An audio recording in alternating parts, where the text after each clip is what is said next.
Bom dia, alunos e alunas. Espero que vocês estejam todos bem.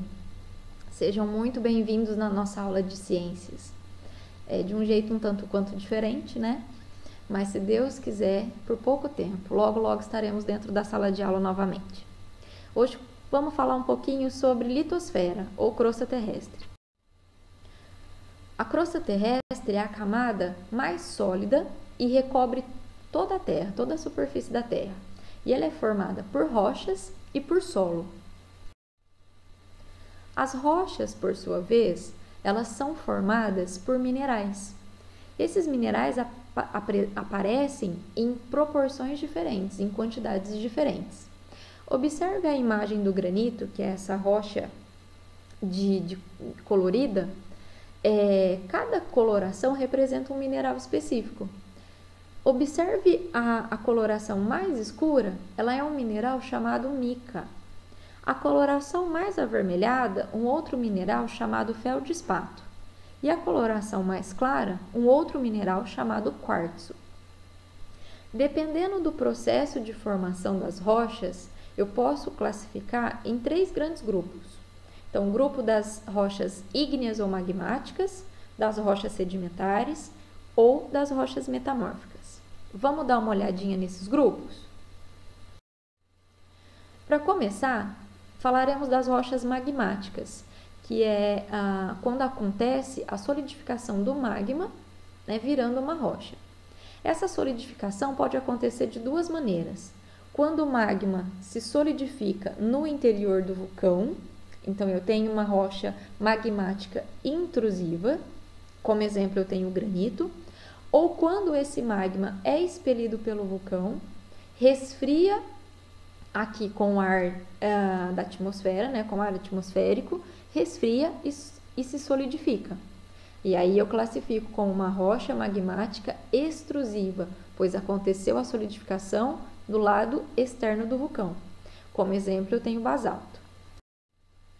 Já as rochas sedimentares são aquelas que acontecem pelo desgaste e fragmentação de rochas, que podem dar origem a solos ou a novas rochas sedimentares.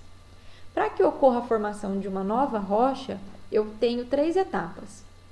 A primeira etapa é a sedimentação. Então, eu tenho uma rocha que vai sofrendo a ação do vento, do calor ao longo dos milhares de anos, vai quebrando em fragmentos e esses fragmentos vão sendo transportados pela água ou pelo vento para um outro local. No segundo processo, eu tenho a compactação. Esses sedimentos que foram transportados, eles vão sendo acumulados uns sobre os outros. E aí, por fim, vem a última etapa, que é o processo de cimentação. Lembra que eu falei que as rochas são formadas por minerais? Esses minerais em contato com água viram um cimento, como se fosse uma cola, que vai colando um fragmento ao outro, dando origem a uma nova rocha. Aqui na imagem, percebam que nós temos claramente os estratos, as camadas. Então, eu tenho aqui a camada de grãos, depois a camada de cimento, né, de lodo, depois eu tenho o cimento. Então, aqui como está um sobre o outro, então vai formando camadas ou estratos. Nessa outra imagem, perceba aqui a ação do vento, né, fazendo o desgaste da rocha. E nessa outra imagem, eu tenho um paredão que dá para a gente ver claramente coloração diferente.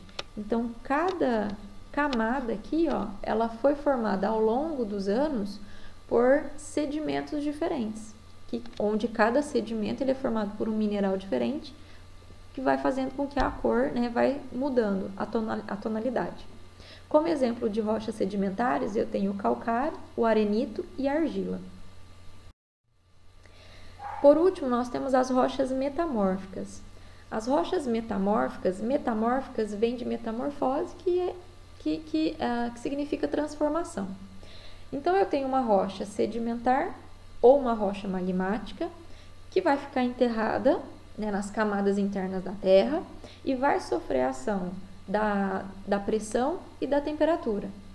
Quando acontece a ação de pressão e temperatura, essas rochas sedimentares ou metamórficas, elas mudam a questão de textura e de dureza. Então, aí a gente passa a mudar, como mudou fisicamente, a gente muda o nome também.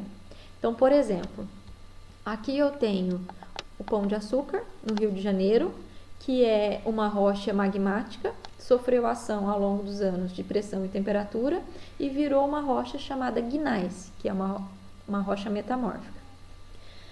Aqui eu tenho o mármore, que era uma rocha sedimentar, sofreu ação de pressão e temperatura e virou o mármore. E agora falaremos um pouquinho sobre o ciclo das rochas, ou ciclo litológico. O ciclo, ele acontece com finalidade de renovação, então ela vai renovando essas rochas pelos ambientes. Partindo do princípio aqui, ó, do magma no vulcão, dentro, no interior do vulcão, então vimos que esse magma ele pode solidificar dentro do vulcão e fora. Então, formando dentro do vulcão as rochas magmáticas intrusivas e fora do vulcão as rochas magmáticas extrusivas. As rochas que estão fora do vulcão, elas começam a sofrer ação dos agentes do meio ambiente, do calor, das intempéries, do calor, do vento, da água, e começa a se desgastar. Quando acontece o desgaste em pequenos fragmentos, eu tenho as rochas sedimentares, onde, por sua vez, também podem se desgastar e virar sedimentos. Se essas rochas sedimentares ou as rochas metamórficas, as rochas magmáticas ficarem enterradas, no subsolo, vai acontecer a transformação, vai acontecer o metamorfismo e vai acontecer a formação de rochas metamórficas. Essas rochas metamórficas, como elas estão enterradas, estão mais próximos do magma, sabemos que o magma, a temperatura dele é muito alta. Então, se essas rochas magmáticas se aproximam do magma, ele acaba, por ser muito quente, ele acaba derretendo. E aí essas rochas passam então a incorporar o magma. E aí depois esse magma pode solidificar novamente dentro do vulcão, ou ele pode ser expelido, e aí o ciclo recomeça, tá? É um ciclo contínuo, isso não para, e isso vem acontecendo desde que o planeta apareceu na nossa galáxia. Ok? Terminamos por aqui. Meu muito obrigado e até a próxima.